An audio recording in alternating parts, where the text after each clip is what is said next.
فاحشہ عورت ہے، مجھے ہے میری بات پر، ادھر دیکھیے گا ذرا، ایک بہت گناہ کرنے والی بیوی ہے، وہ گزر رہی ہے، کتے کا چھوٹا سا بچہ پیاسا ہے، مدینے والے محبوب علیہ السلام، میں کہتا ہوں اس کی اتنی خوش قسمتی تھوڑی ہے کہ میرے نبی نے اس کا ذکر کر دیا ہے، اس سے بھی بڑی کو خوش قسمتی ہوگی۔ محبوب پاک علیہ السلام ارشاد فرماتے ہیں کہ وہ عورت گزر رہی تھی تو کنویں کے کنارے سخت گرمی کے موسم میں کتے کا بچہ پیاسا،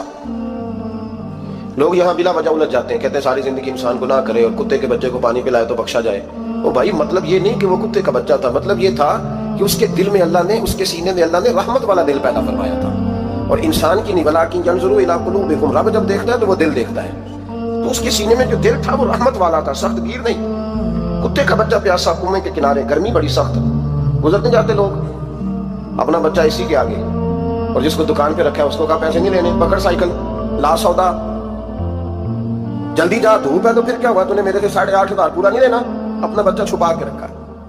گزر رہی ہے، بچہ دیکھ لیا، کتے کا بچہ پیاسا، لکڑی کے جوتے اس خاتون نے پہنے تھے، اس نے اپنے دوپٹے کو پھاڑ کے 2 حصوں میں کیا، اور پھر اس نے وہ اپنا جوتا لکڑی کا کنویں کے اندر لٹکایا، اور پانی نکال کے تو یوں کر کے جب وہ بچے کے منہ میں اڈیل رہی تھی تو عرش کا مالک راضی ہو رہا تھا، وہ پیدا کرنے والا رب راضی ہو رہا تھا۔ اور میرے حبیب فرماتے ہیں چند قطرے اس بی بی نے اس کے منہ میں پانی کے کیا اڈیلے، خدا کی رحمت کو جوش آیا، اور میں فرشتوں اس کے گناہ والی لسٹ ساری پھاڑ دو، میں نے اسے جنت دینے کا فیصلہ فرما لیا ہے۔ پر اگر تو سخت گیر ہو جائے، لیکن نا جس قوم کا روزانہ کی کوئی نہ کوئی خبر زیادتی کی لگ جائے، کیا بیٹیاں برابر نہیں ہوتی، کیا بہنیں برابر نہیں ہوتی، جہاں روز کوئی نہ کوئی خبر قتل کی لگ جائے، قتل ہی کر دیا، مار ہی ڈالا کسی، جہاں روز کرپشن کے کیس سامنے آئے، غریبوں کا مال کھا کے بھی لوگ بڑے تسلی سے وقت گزاریں، اس کا مطلب یہ ہے کہ اس معاشرے نے یہ سمجھنا ہی چھوڑ دیا ہے کہ ہماری بقا کس چیز، ہمارا فائدہ کس چیز میں۔ نرمی پیدا کریں بھائی، اگر طبیعت میں نرمی نہیں ہے، کسی پہ ترس ہی نہیں آتا، اس قدر زیادہ خود غرضی ہو گئی ہے کہ اپنے سوا کوئی شے دکھائی نہیں دیتی۔ یاد رکھیں، جو چاہتا ہے میرے بچے سکھی رہیں وہ غریبوں کے بچوں سے پیار کرے، جو چاہتا ہے میرے گھر کے اندر روشنی رہے وہ کسی غریب کے گھر میں روشنی جلانے کی کوشش کرے، جو چاہتا ہے میرے لیے لوگ رحمت اور کرم کے جذبات رکھیں وہ دوسروں کے حق میں نرمی اختیار کریں۔ ہمارے مزاجوں کی سختی، ہماری طبیعتوں کا کورا پن، اور ہمارے مزاج کے اندر جو سوائے اپنی ذات کے ہم نے سوچنا ہی چھوڑ دیا ہے، اس نے معاشرے کو گھٹن کا شکار کر دیا، اس نے بھائی کا بھی بھائی سے رشتہ لالچ کا بنا دیا۔ زمانہ کسی سے سلام بھی لیتا ہے تو پہلے سوچتا ہے میرا یہ فائدہ کیا کر سکتا ہے، کہاں کر کے یہ میرے کام آ سکتا ہے۔ یہ وہ والا معاشرہ نہیں جس کو میرے نبی پاک علیہ السلام نے تربیت فرمایا ہے۔ اس لیے پلٹ کر دیکھیں حضور ہماری کہاں تربیت کر رہے ہیں، ان چیزوں پر غور فرمائیں۔ نبی کریم سید عالم نور مجسم صلی اللہ تعالی علیہ وسلم کسی کو روتا دیکھ کے رو پڑتے تھے، کسی کو روتا دیکھ۔ حضرت ابوبکر صدیق رضی اللہ تعالیٰ عنہ ارشاد فرماتے ہیں میں حضور کے ساتھ تھا، ایک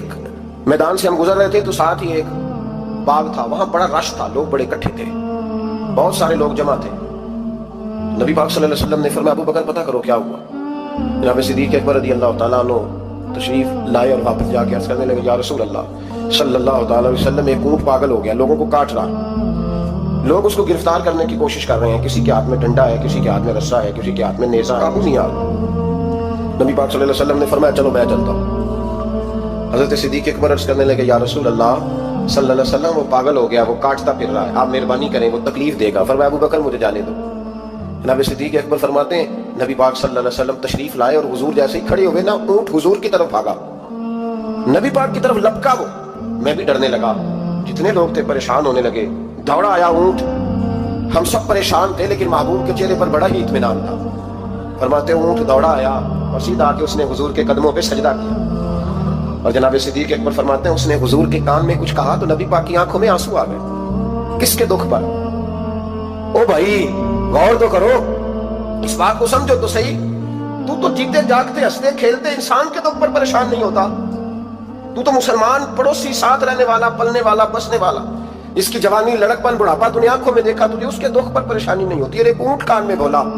اس کیفیت کو سمجھ تو صحیح یار، اس رنگ کو محسوس تو کرو مہربانی اہل زمین پر، خدا مہربان ہوگا عرش بری پر، کے کان میں کچھ کہا حضور رو پڑے۔ پھر محبوب نے فرمایا رسی لاؤ، مالک رسی لایا تو حضور نے اس کے ناک میں نکیل ڈالی، اس نے خاموشی سے ڈلوا دی،